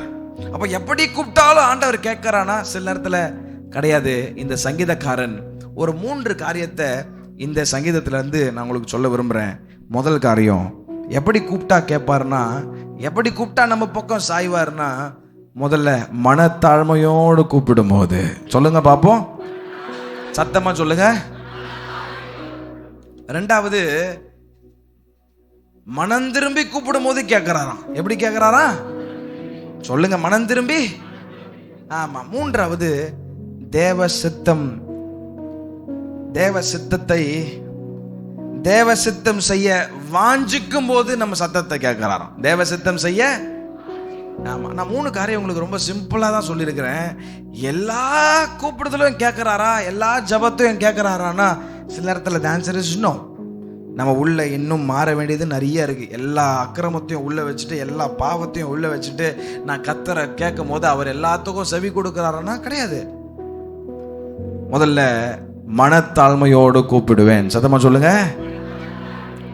அவர் உங்க பக்கம் சாயணும் அப்படின்னு நீங்க ஆசைப்பட்டீங்கன்னா, உங்களை கரம் பிடித்து குனிந்து தூக்கிடுன்னு ஆசைப்பட்டீங்கன்னா, அவர் முதல்ல சொல்றாரு மனத்தாழ்மையோடு கூப்பிடுங்கள். பக்கத்துல பார்த்து சொல்லுங்க, மனத்தாழ்மையோடு கூப்பிடணும். அல்லேலூயா. 40ஆம் சங்கீதம் 11ஆம் வசனத்தை கவனிங்களேன். 40:11. கர்த்தாவே, நீர் உம்முடைய இரக்கங்களை எனக்கு கிடைக்காமற் போக பண்ணாதையும், உமது கிருபையும் உமது உண்மையும் எப்போதும் என்னை காக்க கடவுது. 13ஆம் வசனம். கர்த்தாவே, என்னை விடுவித்தருளும். கர்த்தாவே, எனக்கு சகாயம் பண்ண தீவிரியும். 17 பாருங்க. நான் சிறுமையும் எளிமையும் ஆனவன், கர்த்தரோ என் மேல் நினைவாய் இருக்கிறார். கவனிங்க, ஒரு பெரிய ராஜாங்க, ஒரு பெரிய ராஜா தாவீது என்பவர் சாதாரணமானவர் அல்ல. தாவீதுடைய பவரை குறித்து நீங்க தெரிஞ்சுக்கணும்னா, இன்னைக்கும் இஸ்ரேல் தேசத்துல நீங்க நார்மலா இஸ்ரேலுக்கு போறதுக்கு வாய்ப்பு கிடைச்சா போயிட்டு நம்ம நினைக்கிற மாதிரி எப்பா இந்த காந்தி எங்கப்பா இருக்கிறாரு, காந்தி மண்டபம் எங்கப்பா இருக்குன்னு கேட்குற மாதிரிலாம் கேட்க முடியாது. நீங்க நார்மலா போய் டேவிட் எங்கடாப்பான்னு கேட்டீங்கன்னா உங்களை கழுதுக்கு அடிச்சிருவான். ஒரு ப்ராப்பரான யூதனா இருந்தா, ஒரு ப்ராப்பரான ஒரு யூதன் நீங்க போய் நார்மலா தாவீது கல்லறை எங்க இருக்கு, தாவீது நகரம் எங்க இருக்குன்னா, தாவீது என்ற வெறும் தாவீது என்ற வார்த்தையை கேள்விப்பட்டாலே அவனுக்கு கோவம் வந்துடும். அவன் ஒரு வார்த்தையை ஆட் பண்ணுவான், வெறும் தாவீது இல்ல, கிங் டேவிட் அப்படின்னு சொல்லுவான். என்ன சொல்லுவான் தெரியுமா? King David. ஏன்னா எத்தனையோ ராஜாக்கள் இந்த இஸ்ரவேலை ஆண்டார்கள், ஆனால் யாருடைய ஆட்சியும் கர்த்தர் அப்படி நிலைநிறுத்தி வைக்கவே இல்லை. ஆனால் தாவீதை மட்டும் பார்த்து சொல்றாரு, இவன் எனக்கு சித்தமானவைகள் எல்லாம் செய்கிறபடியினால் இவன் என் இருதயத்திற்கு மிகவும் பிரியமானவன் என்று சொல்லி அவனை குறித்து கர்த்தர் சாட்சியம் கொடுக்கிறாராம். ஒரு பெரிய ராஜா எவ்வளோ வேலைகள் இருந்தாலும் பல முறை தன்னுடைய வாழ்க்கையில் நெருக்கமான நேரங்கள் வரும்போது, நெருக்கமான சூழ்நிலைகள் வரும்போது அவன் மனத்தாழ்மையோடு கர்த்தரை தேடுகிறதை பல சங்கீதங்களிலே நம்மால் வாசிக்க முடியும். சத்தமர அல்லேலூயா சொல்லுங்க பாப்போம். மனத்தாழ்மையோடு நாம் கர்த்தரை கூப்பிட வேண்டுமா? மனத்தாழ்மை அல்லாமல் சபையை வேறு என்னத்தை அவர் நம்மிடம் எதிர்பார்க்கிறார்? ராத்திரி கர்த்தர் என் பக்கம் சாயணும், நல்லது. எனக்கு ஜபத்திற்கு பதில் கொடுக்கணும், நல்லது. என் கூக்குரலை கேட்கணும், என் கண்ணீரின் ஜபத்தை கேட்கணும். ரொம்ப நாளா தடைப்பட்டு எல்லாம் ஓகே. ஆனா மனத்தாழ்மை அல்லாமல் வேற என்னத்தை உங்ககிட்ட அவர் எதிர்பார்க்கிறார்? உங்ககிட்ட பணத்தை கேட்கல, உங்ககிட்ட சொத்தை கேட்கல, உங்ககிட்ட நிலத்தை கேட்கல. ஒன்னே ஒண்ணுதான் கர்த்தர் கேட்கிறாரு, மனத்தாழ்மையை அல்லாமல் வேற என்னத்தை அவர் எதிர்பார்க்கிறார்? அல்லேலூயா. உடைஞ்சு போன தாவீது பாவம் செய்த போது நாத்தான் தீர்க்கதரிசி மூலமாய் எச்சரிக்கப்பட்ட போது 51ஆம் சங்கீதத்தில் ஒரு வசனத்தை எழுதுகிறார் பாருங்க. 51, 16, 17 வாசிக்கிறேன். பலியை நீர் விரும்புகிறதில்லை, விரும்பினால் செலுத்துவேன், தகன பலியும் உமக்கு பிரியமானதல்ல. 17, தேவனுக்கு கேட்கும் பலிகள் நொறுங்குண்ட ஆவிதான். இந்த நொறுங்குண்ட ஆவிதான் என்ற வார்த்தைக்கு அர்த்தம் மனத்தாழ்மையோடு, வித் ஹம்பிள்னஸ். பிரச்சனை வரும்போது, போராட்டம் வரும்போது, உபத்திரம் வரும்போது எல்லாம் எனக்கு தெரியும், நானே பார்த்துப்பேன், அது இல்லை கர்த்தர் விரும்புறது. ஆண்டவரே, எனக்கு எவ்வளவு அனுபவங்கள் இருந்தாலும் நான் மனத்தாழ்மையோடு உம்மை நான் தேடுவேன். ஆண்டவரே, நம்ம எல்லாருக்கும் தெரிந்த பாஸ்டர் தாமஸ் ராஜ் ஐயா, ஏசிய ஆவடி திருச்சபையினுடைய மூத்த போதகர். அவர் மரிக்கும் தருவாயில தன்னுடைய மகன்களை எல்லாம் கூப்பிட்டு ஒரு நாள் பேசிட்டு இருந்தார். அப்போ பாஸ்டர் ஜோயல் தாமஸ் ராஜ் நீங்க கேள்விப்பட்டிருப்பீங்க. ஜோயல் தாமஸ் பாஸ்டர் எங்கள் சர்ச்சுக்கு வரும்போது இந்த சாட்சியை சொன்னார். எனக்கு ரொம்ப ஆச்சரியமாக இருந்தது. அப்போது எல்லாரும் ஒரு நாள் டர்ன் அப்போலோ ஹாஸ்பிட்டலில் அவருடைய கடைசி தருமாயத்தில் போய் உட்காந்துட்டு இருக்கும்போது பாஸ்டர் ஜோயலுடைய டர்ன் வந்துச்சான். அன்றைக்கி ராத்திரி அவர் போய் அவங்க அப்பா பார்த்துக்கணும். அப்போ அவங்க அப்பா ஜோயல் பாஸ்டர் பார்த்து கேட்டாரான், டே ஜோயல், இந்த ஊழியத்தில் தேவ சித்தத்தை அறிந்து கொள்ளாதபடி நமக்கு இருக்கிற மிகப்பெரிய தடை எதிரான்னு கேட்டாராம். என்ன கேட்டாராம்? இந்த ஊழிய பாதையில தேவ சித்தத்தை அறிந்து கொள்ளாதபடி நமக்கு இருக்கிற மிகப்பெரிய தடை எதிரான்னு கேட்கும் போது ஜோயல் பாஸ்டர் என்னென்னமோ சொன்னாராம். அவங்க அப்பா கொஞ்ச நேரம் கழிச்சு சிரிச்சுட்டே சொன்னாராம், அது எதுவுமே இல்லடா, நம்முடைய அனுபவம்டா அப்படின்னு சொன்னாராம். நம்முடைய 20 வருஷம் நான் விசுவாசியா இருக்கிறேன். என்னப்பா நீங்க இப்போ வந்து சும்மா கையை காலை தூக்கு செய்தி சொல்றீங்க? 20 வருஷம் விசுவாசி, 30 வருஷம் விசுவாசி, 40 வருஷம் விசுவாசி. அதான் பவுல் சொல்றாரு, காலத்தை பார்த்தால் போதர்களாக வேண்டி நீங்கள் இன்னும் பால் குடிக்கிற குழந்தைய போல இருக்கிறீங்களே, இன்னும் சுவாபம் மாறல, இன்னும் ஒருத்தனை மன்னிக்க முடியல, இன்னும் வந்து மனசு ஃபுல்லா கோபம், மனசு ஃபுல்லா ஒருத்தனை மன்னிக்க முடியாத ஒரு பயங்கரமான குரோதங்கள், தேவனை துக்கப்படுத்துகிற காரியங்கள், இன்னும் நிறைய நம்ம மாற வேண்டியது இருக்குது. மனத்தாழ்மை அல்லாமல் வேற என்னத்தை அவர் நம்மிடம் எதிர்பார்க்கிறார்? ஆண்டவர் சொல்றாரு, நீ மனத்தாழ்மையோடு நீ கூப்பிடுவாய், ஆனால் அடுத்த நிமிஷமே நான் உன் பக்கம் சாய்ந்து உன்னை தூக்கி எடுக்க நான் போதுமானவராக இருக்கிறேன். கணவர் கிட்ட விட்டு கொடுக்க குணம் இல்லை, ஈகோ. மனைவி கிட்ட இறங்க முடியல சில நேரத்துல. ஆனா இதெல்லாம் உள்ள வச்சுட்டு எப்படிதான் நம்மளால முடியுதுன்னு தெரியல. அதான் நான் வேதனையோடு சொல்றேன், நம்மள மாதிரி ஒரு ஆக்டர் இந்த உலகத்துல யாருமே கிடையாதுங்க. நம்மள மாதிரி, நான் சேர்த்து என்னதான் சொல்றேன், வேதனையோடு சொல்றேன், நம்மள மாதிரி ஒரு நடிகை அந்த உலகத்துல யாருமே கிடையாது. நடிகண்டா அப்படின்றாங்க பார்த்தீங்களா, நம்ம தான் நினைக்கிறேன். ஏன்னா எல்லா விஷம் உள்ள, எல்லாம் குரோதம், மன்னிக்க முடியல. ஒரு பாசமா பக்கத்தில் ஒருத்தவங்க உட்காடுறாங்கன்னா, இவன் எதுக்கு என் பக்கத்தில் வந்து உட்காடுறான், இவ்வளோ கடன் வாங்கிட்டு ஒன்றும் கூட தெரியாம இங்கே வந்து உட்காந்து கை தட்டி பாட்டு பாடுது, என்ன திமிர் இருக்கும் இதுக்குன்ற மாதிரி நமக்குள்ள அவ்வளோ வச்சுட்டு அவங்க கூட பேசாம, மனைவி கிட்ட கூட பேசாம, எத்தனையோ வருஷ கணக்கா பெற்றோர்கள் கிட்ட பேசாம இங்க வந்து 2 கையை உயர்த்தி கண்ணீரோடு நான் அர்ப்பணித்தேன். எப்படிதான் நம்மளால பாட முடியுதுன்னு தெரியலங்க. எவ்வளோத்தையும் உள்ள வச்சுட்டு கர்த்தர் என் கண்ணீரை கேட்கணும், என் ஜபத்தை கேட்கணும், என் பக்கம் சாயணும்னு சாய்வாரு கர்த்தர். பக்கத்துல பார்த்துக்கு கேளுங்க, சாய்வாரா கர்த்தர்? சாய்வாரா? மனத்தாழ்மை தேவை. மனைவி கிட்ட சில நேரத்தில் இறங்கி போய் தான் ஆகணும். உன் கணவர்கிட்ட சில நேரத்தில் இறங்கி போய் தான் ஆகணும். ஈகோலாம் பார்த்துருந்தா வேலைக்கு ஆகாது. சத்தமா ஆமேன்னு சொல்லுங்க பாப்போம்.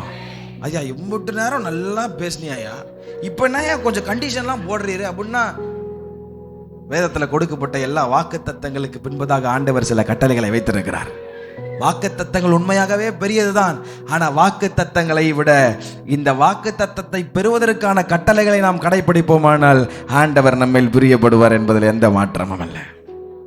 மனத்தாழ்மையை கர்த்தர் எதிர்பார்க்கிறார். சத்தமா ஆமென் சொல்லுங்க பாப்போம். ஆமா, மனத்தாழ்மையை கர்த்தர் எதிர்பார்க்கிறார். தாவீதை போல, ஆண்டவரே என் அனுபவம் இல்லை ஆண்டவரே, நான் 120 வருஷம் விசுவாசியா இருக்கலாம், இந்த ஊழியத்தை ஆரம்பித்த நாள்ல இருந்து நான் பாஸ்டர் கூட இருக்கலாம், அனுபவம் பாஸ்டர் விட எனக்கு பெருசு, எல்லாம் இருக்கலாம், ஆனா எனக்கு அனுபவம் இல்லை ஆண்டவரே, உமது கிருபையும் உமது உண்மையும் எப்போது எனக்கு தேவை ஆண்டவரே என்று அர்ப்பணிக்கிற யாராக இருந்தாலும் சரி, இந்த ராத்திரி ஆண்டவர் உங்கள் பக்கமாய் சாய்வார் என்பதில் எந்த சந்தேகம் இல்லை. அல்லேலூயா. ஆமா, ஆண்டவருங்க போக சாய்வார். மனத்தாழ்மை என்பது நம்ம அப்படியே வெள்ளை சட்டை போட்டு அப்படியே கூனி குறுகி அப்பா சோத்திரம் பதர் அப்படி அது கிடையாது. தாழ்மை, தாழ்மைன்னா உடனே அப்படி நினைச்சிடுவாங்க எல்லாரும். தாழ்மை என்பது நம்முடைய குணத்துல, சொல்லுங்க, நம்முடைய குணத்துல. நிறைய பேர் வாய் வரவே மாட்டேங்க பாருங்க. நம்முடைய இதுதான் தாழ்மை. சொல்லுங்க, நம்முடைய குணத்துல, நம்முடைய பேச்சுல. ஒருத்தனை பார்க்கும் போதே இவன் இயேசு கிறிஸ்துவின் ரத்தத்தால் மீட்கப்பட்ட என் சகோதரன், என் சகோதரி, உங்க பக்கத்துல ஒருத்தன் உட்கார்றாங்களா, என் சகோதர சகோதரின் அதுதான் தாழ்மை. சத்தமா ராமன் சொல்லுங்க பாப்போம். இவன் என்ன இவன் இவ்வளோ கீழ் ஜாதி என் பக்கத்துல வந்து உட்கார்றான் பாரு, அது கத்தர் அதுக்கு உங்களை அழைக்கலையே. பயங்கரமான குழியிலும் நாற்றத்திலும் எப்பயோ ஒரு காலத்தில் இருந்தோம். இப்போ எல்லாரையும் கத்தர் ஒரே சமமா ஒரே ரத்தத்தில் கழுவி பக்கத்தில் உட்கார வச்சிருக்கோம். ராமன் சொல்லுங்க பாப்போம். ஆமா, அப்போ கத்தர் அதெல்லாம் பார்க்கிறார். மன தாழ்மையா இருக்கிறீங்களான்னு பார்க்கிறார். தேவன் உள்ளத்தை பார்க்கிறார். நீங்க யாரை வேணா ஏமாத்திரலாம், உங்க உள்ளத்தை ஒருவர் அறிந்து கொண்டே இருக்கிறார். ஆமென். அப்ப முதல்ல எப்படி கூப்பிடணுமா, இரண்டாவது எப்படி கூப்பிடணுமா, மனம் திரும்பி கூப்பிடணும். நல்லா கவனிங்க, மன தாழ்மை எங்கே வருகிறதோ ஆவியானவர் உங்களை ஒரு இடத்துக்கு கூட்டு போவார். எங்க தெரியுமா? மனம் திரும்புதலுக்கு கொண்டு போயிடுவார். அல்லேலூயா. ஆமா, வீட்டில் போயிட்டு இந்த 40ஆம் சங்கீதம் 12ஆம் வசனத்தை வாசிச்சு பார்த்தீங்கன்னா, எண்ணிக்கை கடங்காத தீமைகள் என்னை சூழ்ந்திருக்கிறது, என் அக்கிரமம் என் கண்ணு முன்னாடி அவ்வளோ இருக்குது, என் தலை முடிய பார்க்கல வந்து பெரிதா இருக்குது அறிக்கை செய்கிறாரு. நீதிமொழிகள் 28ஆம் அதிகாரம் 13ஆம் வசனம் நினைக்கிறேன், தன் பாவங்களை மறைக்கிறவன் வாழ்வடைய மாட்டான், அவைகளை அறிக்கை செய்து விட்டு விடுகிறவனோ. அதனால்தான் தன்னுடைய பிரசங்கத்தில் இயேசு கிறிஸ்து பிரசங்கம் பண்ணும்போது மத்தேயு சுவிசேஷ புஸ்தகம் 3ஆம் அதிகாரம் 8ஆம் வசனத்தில் ஆண்டவர் சொன்னார், மனம் திரும்புதலுக்கு ஏற்ற கனிகளை கொடுங்கள். மனம் திரும்புதல்னா என்ன அப்படின்னு நான் நினைக்கும் போது, ஆண்டவரே நான் சாரி ஆண்டவரே, நானு சொல்லுங்க, நானு சாரி ஆண்டவரே, சாரி ஆண்டவரேன்னு சொல்லிட்டு ஒரு 3 மாசம் நல்லா இருக்க வேண்டியது, திருப்பி சர்ச்சைக்கு வந்துட்டு நான் பாவம் செய்தேன், பின் வாங்கின குண்டு ஊசி வாங்கின, இதே பொழப்பா இருக்கும் சில பேருக்கு. மனம் திரும்புதல்னா சாரி கிடையாது, ரெபெண்டன்ஸ். மனம் திரும்புதல் என்ற வார்த்தைக்கு அர்த்தம் ஆங்கிலத்தில் ரெபெண்டன்ஸ்னா சேஞ்ச் ஆஃப் மைண்ட் அப்படின்னு சொல்லப்படுகிறது. ஒரு வழியா போயிட்டு இருக்கிறீங்க, இது கர்த்தருக்கு பிரியமில்லாத வாழ்க்கை தெரிஞ்ச உடனே மொத்தமா அழிச்சு இந்த பக்கம் திரும்பி போறது தான் மனம் திரும்புதலுக்கு அர்த்தமா. சத்தமா ராமன் சொல்லுங்க பாப்போம். அப்போ உண்மையான மனம் திரும்புதலை கர்த்தர் கேட்கிறார். மனம் திரும்புதலுக்கு ஏற்ற கனியை கொடுங்க, அப்ப அவர் உங்க பக்கம் சாய்வார். அல்லேலூயா. இன்னும் குடிய விடல, இன்னும் ஆண்டவர் பிரியமில்லாத உறவுகளை விடல, உன் மனைவிக்கு துரோகம் பண்ணிட்டு, உன் கணவருக்கு துரோகம் பண்ணிட்டு, உன் பெற்றெடுத்து வளர்த்து பிள்ளை பெற்றோர்களுக்கு நம்பிக்கை துரோகம் பண்ணிட்டு நீங்கள் நல்லா இருப்பீங்கன்னு ஒரு நாள் நினைக்காதீங்க. நான் ரொம்ப வேதனையோடு சொல்கிறேன். உங்கள் சொந்த மனைவிக்கு உண்மையாக இல்லாமல், சொந்த புருஷனுக்கு உண்மையாக இல்லாமல், சொந்த பெற்றோர்களுக்கு உண்மையாக இல்லாமல் கர்த்தர் உங்கள் சத்தத்தை கேட்பாருன்னு கொஞ்சம் கனவுல கூட நினைக்காதீங்க. அல்லேலூயா சொல்லுங்க பார்ப்போம். ஆமாம், டைம் ஏற ஏற இவன் கொஞ்சம் ஓவராக தான் பேசுகிறான், நிறைய பேர் பார்க்குறான். சத்தியத்தை சொல்ல வேண்டியது என் கடமை. நீங்கள் என்னை சத்துருவா பார்த்தாலும் நான் கவலைப்பட மாட்டேன். சத்தியத்தை சொல்லுகிறதுனால் சத்துருவானேன்னு பவுல் சொல்கிறது போல இங்கே இருக்கிற எல்லாரும் அந்த ராஜ்யத்துக்குள்ளே வரணும்னு கர்த்தர் விரும்புகிறார். அல்லேலூயா. அப்போது மனம் திரும்புதல் தேவை. பக்கத்தில் சொல்லுங்க, மனம் திரும்புதல் தேவை. வீட்டுக்கு போகும்போது இன்னைக்கு ஒருவேளை மன்னிக்க முடியாத யாரோ ஒருத்தர் இருந்தாங்கன்னா அவங்களுக்கு ஃபோன் பண்ணி நான் அவனை மன்னிச்சிட்டேன்னு சொல்லுங்கள். அதுதான் கர்த்தர் விரும்புகிறார். உங்கள் மனைவியை மன்னிக்க முடியாமல் வந்து எவ்வளோ பண்ணிட்டு, உங்கள் புருஷனை மன்னிக்க முடியாமல் எவ்வளோ அவரை வேதனைப்படுத்திட்டு இங்கே வந்து எனது மணவாளனே ஆண்டவர் சொல்லுவார், அம்மா வீட்டில் இருக்கிற மணவாளனை முதல்ல கவனிமா, அப்புறம் என்ன கவனிக்கலாமான்றவர். அல்லேலூயா. சில நேரத்தில் காமெடியாக பேசினாலும் வேதனையோடு பேசுகிறேன். மனம் திரும்புதலை கர்த்தர் எதிர்பார்க்கிறார். அல்லேலூயா. மனத்தாழ்மையோடு கூப்பிடுங்க, மனம் திரும்பி கூப்பிட்டு பாருங்களேன். மனம் திரும்பி வந்த பிள்ளைய அப்படியே அடிச்சு துரத்தல. அவன் தூரத்தில் வருகிறதை பார்த்தபோது தகப்பன் மனமிறங்கி அவனை கட்டிப்பிடிச்சு அரவணைச்சு அவன் இழந்த ஸ்தானத்தை மறுபடியும் தந்தார். 3வது ஒன்று சொல்லி நான் முடிக்கிறேன். தேவ சித்தத்தை செய்ய வாஞ்சிக்கும் போது, சத்தமா சொல்லுங்க, அல்லேலூயா. இப்போ நல்லா கவனிங்க, ஒரே ஒரு காரியத்தை சொல்லி நான் முடிக்கிறேன். எங்கே மனத்தாழ்மை வருகிறதோ, நல்லா கவனிங்க, எங்கே மனத்தாழ்மை வருகிறதோ அங்கே மனம் திரும்புதல் வரும். எங்கே மனம் திரும்புதல் வருகிறதோ ஆவியானவர் நேரம் உங்களை ஒரு இடத்துக்கு கொண்டு போவார். என்ன தெரியுமா? தேவ சித்தத்தை செய்வதற்கான வாஞ்சையும் ஆசையும் கர்த்தர் உங்க உள்ளத்தில் தருவார். புரிஞ்சவங்க சத்தமா அல்லேலூயா சொல்லுங்க பாப்போம். நல்லா கவனிங்க, மறுபடியும் சொல்றேன். எங்கே மன தாழ்மை வருகிறதோ அங்கே மன திரும்புதல் வரும். எங்கே மனம் திரும்புதல் வருகிறதோ அங்கே தெய்வ சித்தம் செய்ய வேண்டும் என்ற வாஞ்சை உங்க இருதயத்தில் வரும். ஆமென். இப்போ இந்த தாவீது 40ஆம் அதிகாரம், நான் 40 விட்டு எங்கேயும் போகல, 40 உள்ளே தான் இருக்கிறேன். டைம் ஆனால நான் சரியாக வசனத்தை வாசிக்க முடியல. 48 நீங்கள் வாசித்து பார்த்தீங்கன்னா தாவீது சொல்கிறாரு, ஆண்டவரே உமக்கு பிரியமானதை செய்ய விரும்புகிறேன் ஆண்டவரே. ஆங்கிலத்தில் ரொம்ப அழகாக இருக்கு, Lord I want to do your will O God அப்படின்றாரு. 1 யோவான் 5ஆம் அதிகாரம் 1 யோவான் 5 14 15 மாத்திரம் நீங்கள் வாசித்து பார்த்தீங்கன்னா, இதை மட்டும் சொல்லி நான் முடிக்கிறேன். 1 யோவான் 5 14 15 வாசிச்சு பார்த்தீங்கன்னா, நாம் எதையாகிலும் அவருடைய சித்தத்தின்படி கேட்டால் அவர் நமக்கு செவி கொடுக்கிறார் என்பதை அவரை பற்றி நாம் கொண்டிருக்கிற தைரியம்.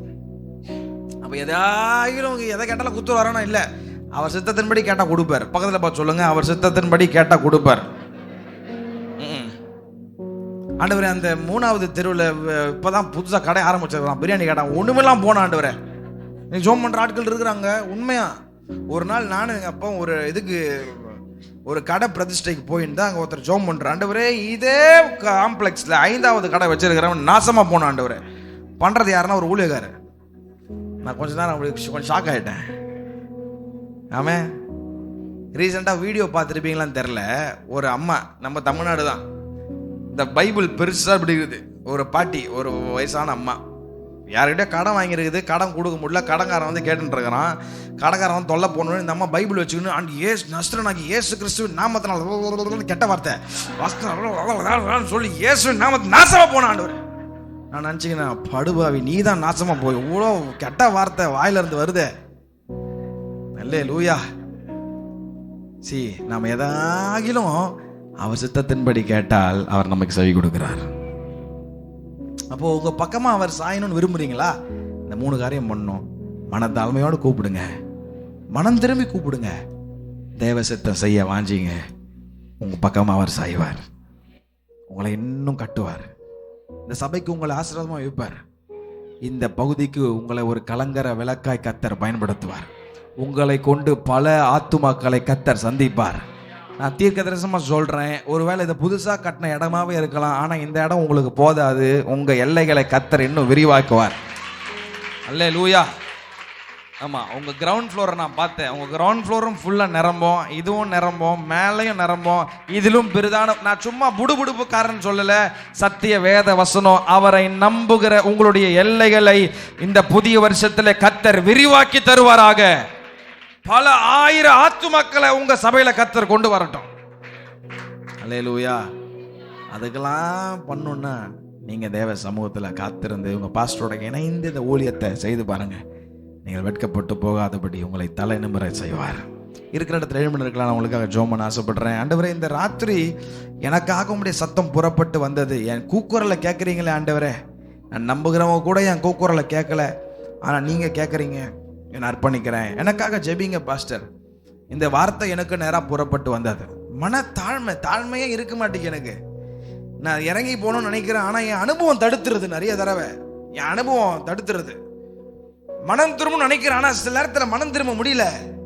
விட்ட பாவம் மறுபடியும் மறுபடியும் மறுபடியும் என்ன தொடருது. தேவ சித்தத்தை செய்யணும்னு நினைக்கிறேன், ஆனா செய்ய முடியல. உலக ஆசைகள் என்ன பின்தொடருது. இதுல இருந்தெல்லாம் நான் மீண்டு வரணும்னு ஆசைப்படுறேன்.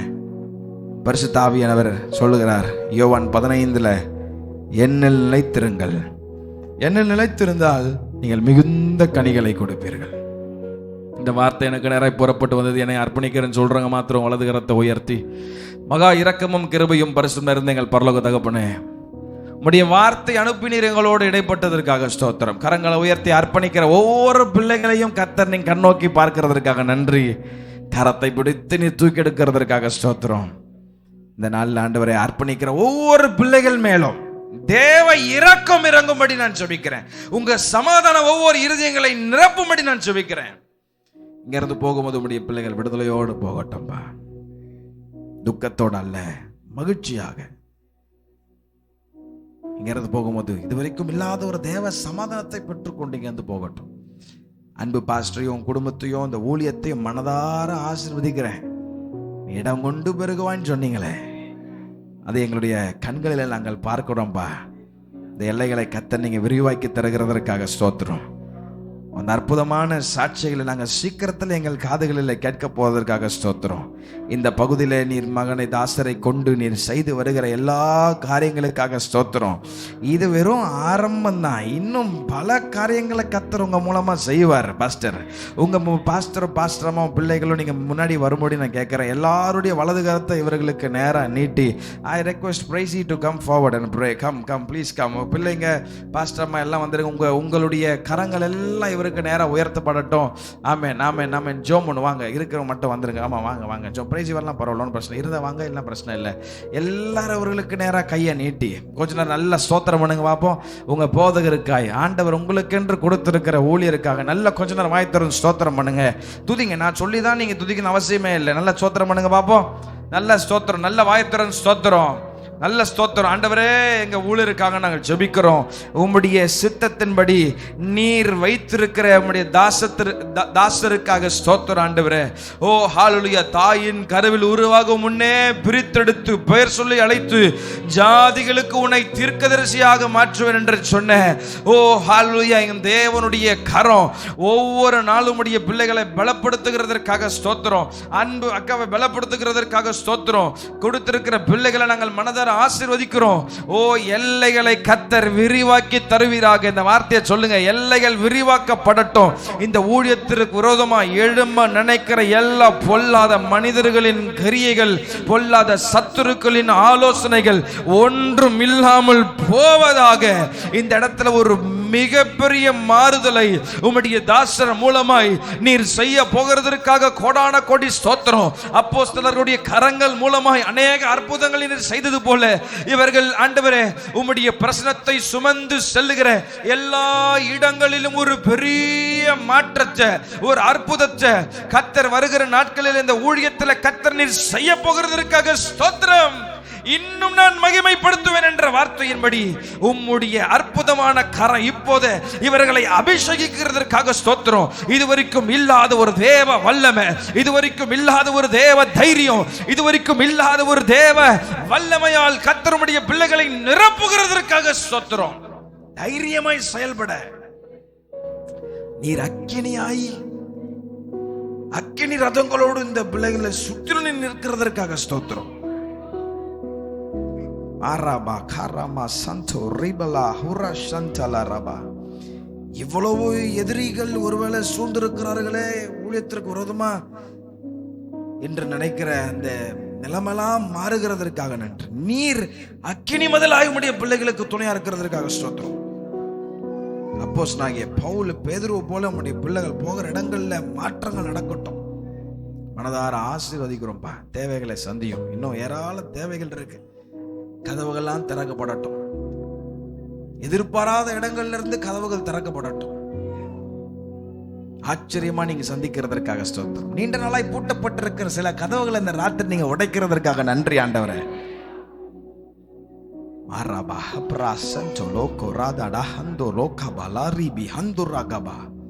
இருதயத்தில் இருக்கிற வியாகுலங்கள், தன்னுடைய மந்தையை குறித்திருக்கிற வியாகுலங்கள், மந்தையை குறித்திருக்கிற பாரங்களை கர்த்தர் நிறைந்திருக்கிறதற்காக ஸ்தோத்திரம். மோசையோடு இருந்தது போல உன்னோடு இருப்பேன் என்ற சொல்லி நீர் தைரியப்படுத்துகிறதற்காக நன்றி. பிள்ளைகளை ஆசீர்வதி, அக்கா ஆசீர்வதியும். இங்க வந்திருக்கிற ஒவ்வொரு பிள்ளைகளையும் மனதார ஆசீர்வதிக்கிறேன்.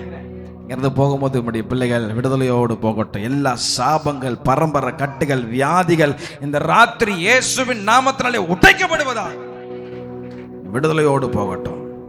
ஆளுகை செய்யுங்க. இயேசு கிறிஸ்து மூலம் வேண்டுகிறோம் எங்க ஜீவன் நல்ல பிதாவே, ஆமென். சத்தமா அல்லேலூயா.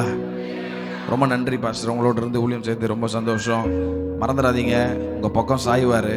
எப்போ சாய்வார்னா நாம மாறினா சாய்வார். சொல்லுங்க, நாம மாறினா சாய்வார். சொல்லுங்க, நாம மாறினா.